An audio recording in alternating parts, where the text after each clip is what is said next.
Hey, welcome back to the channel. This is Jorge Santiago from JBR Fishing.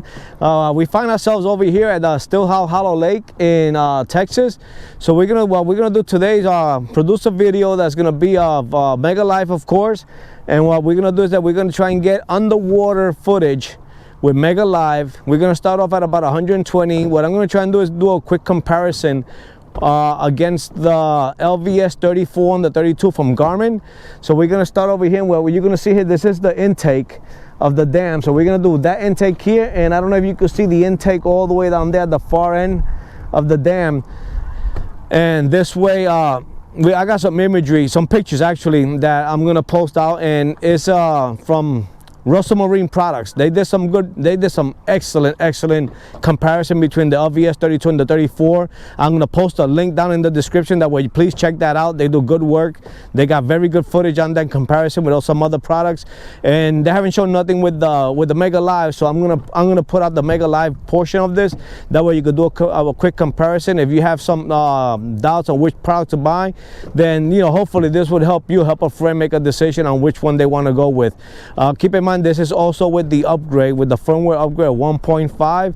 So this is what we're gonna do. We're gonna try and get what we could see over here. I did post a video last week in reference to casting out with a crankbait at 100 feet. I did get to see the crankbait at 60 feet. So that was better than before without the upgrade. That's a big plus. I did get to see some fish at 80 feet. And 85 feet. I did not post it. My battery died. I apologize about that. So I'm gonna see what could I see at the intake.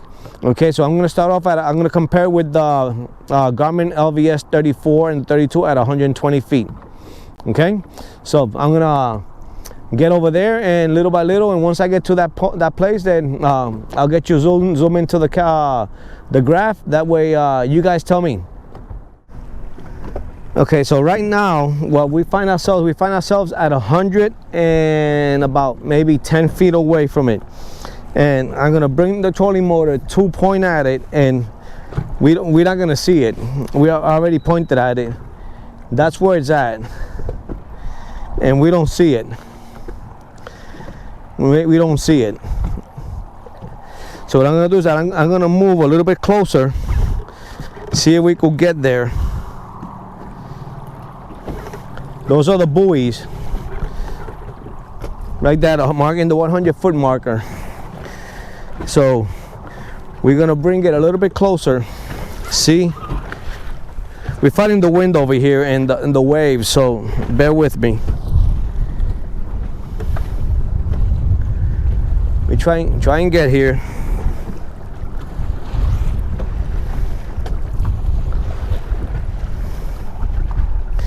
Okay, there it is right there, and it says 100 feet, but we're not at about, well, we might be at 100 feet. There it is right there. We're like about at 60 feet away. Pretty cool imagery. Pretty cool imagery right there.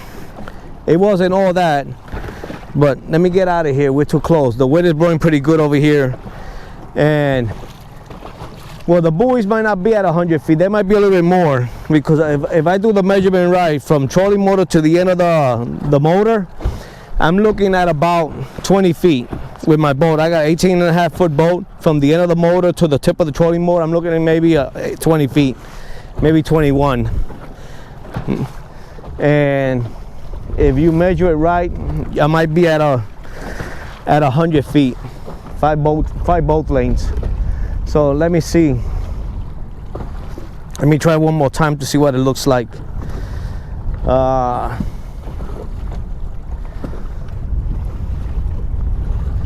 think these buoys are not at 100 feet. It says keep out. I think they're over 100 feet.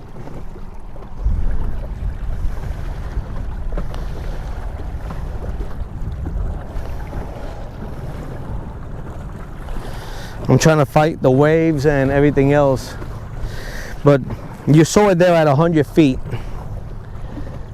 and it looked pretty clear. It looked pretty clear. I'm trying to fight the waves, and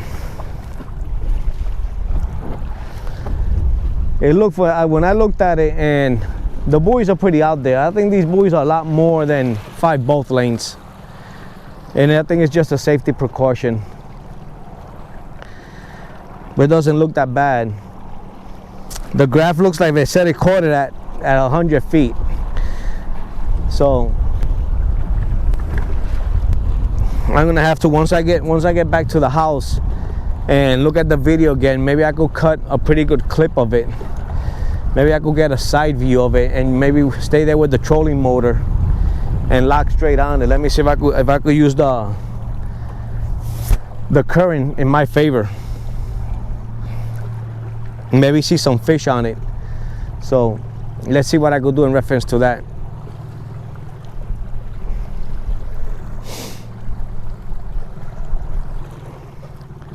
So let's just come around and use the current in our favor. That way maybe we could use Mother Nature to give us a hand over here.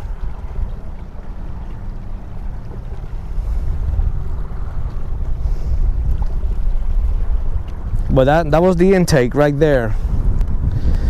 But it's pretty choppy over here. It looks like the wind's supposed to pick up between 15 and 20 miles an hour real soon. Well, I'll tell you what, when we put into the water, it was barely any wind. I was just telling my son, wow, this is gonna be nice. It's gonna be easy. Not so much. Not anymore, unfortunately. But I'm gonna give you what I could give you here. That way, hopefully this helps everybody that's trying to make up their mind on what to get.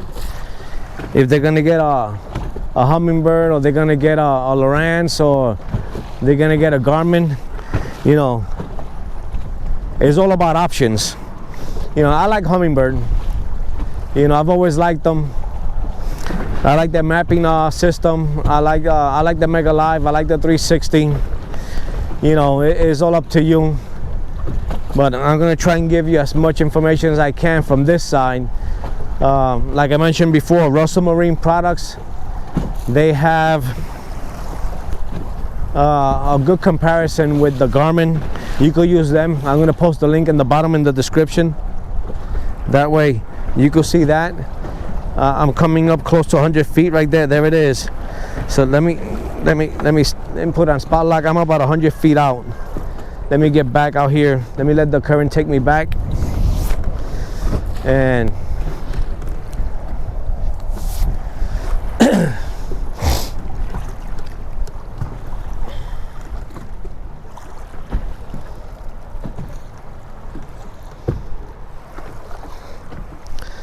okay, so let me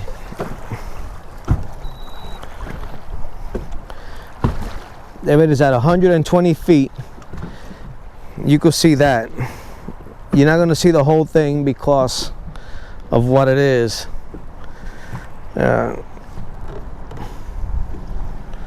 me try and get in a better angle here.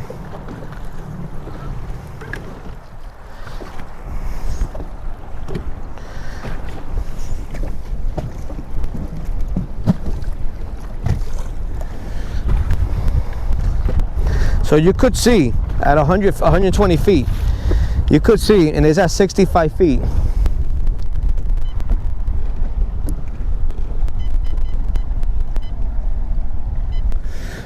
So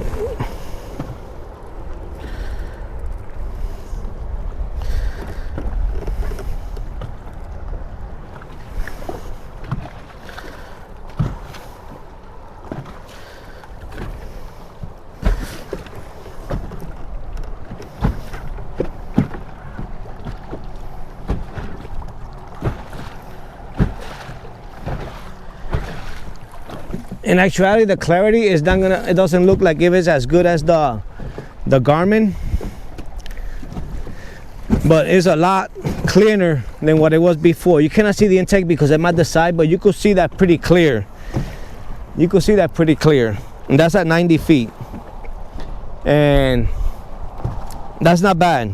That's not bad. I'm happy. I'm very happy. I'm very satisfied with that. So let's go over to the other one and see what we could do with the other one.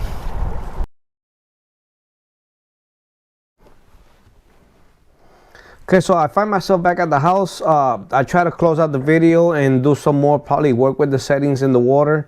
When we first got to the lake today, it was calm and nice. By the time I got to the intake, it was a little windy and very choppy. I tried to battle the water, the waves. I believe that you saw that, and I couldn't get the front view. I did get a glimpse at it. Maybe that would help you in the shot. I'm gonna see if I could just clip out a nice still on that.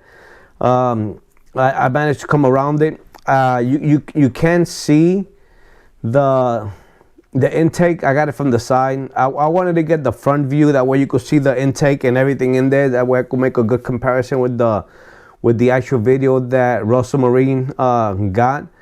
That way you could see a good comparison with that. But unfortunately, it was howling out there.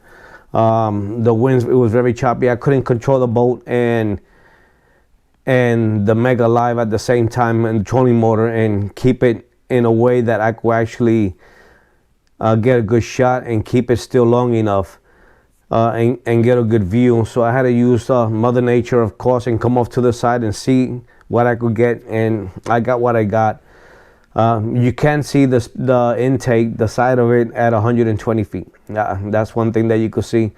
You could see that I did not see fish around there. I didn't see any fish hanging around that area there. And I went to, there was another, it looked like an intake, and it was pipes coming into the water, and it's out in open water. And the waves were so bad that when I was doing the video, the winds picked up to over 15-20 miles an hour. By the time I did finish doing what I was doing at the first intake, I went to the other one, and the winds were they picked up between 25 and 30. I decided to get out of the water, to the point that I was coming back, trying to get out of the water as fast as possible, and I was hitting waves, and I could actually hear my outboard out of the water. When I hit them, I will bump and comp, and you hear the prop out of the water. And even my son said, "Was that the prop out of the water?" It was something. So I had to just get nice and easy out of the water. It got real bad. So I'm hoping that this the information in the video, hopefully this is something that's going to help you out. Like, share, subscribe, do all those fun things. You're going to help us out quite a bit. Another thing, we do have this is a tackle company as well. Go to jbr.com. We partnered up with Rapala.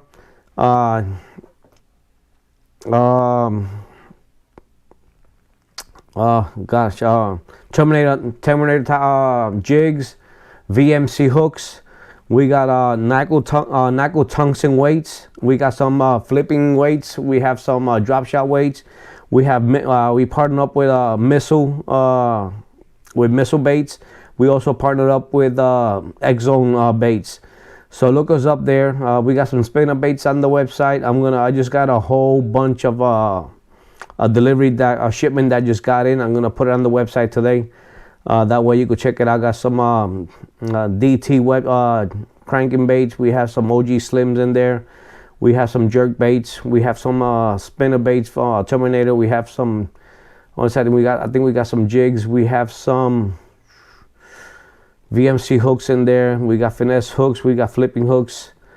I know we got a bunch of flipping weights. We got a bunch of drop shot weights in there. The tungsten weights. We already loaded up a bunch of X-Zone lures and soft plastics, and we also loaded up a bunch of missile baits. So check us out. Give us, go to the website, look it up. Help us out. It's a veteran owned and operated. Go there. Shop with us.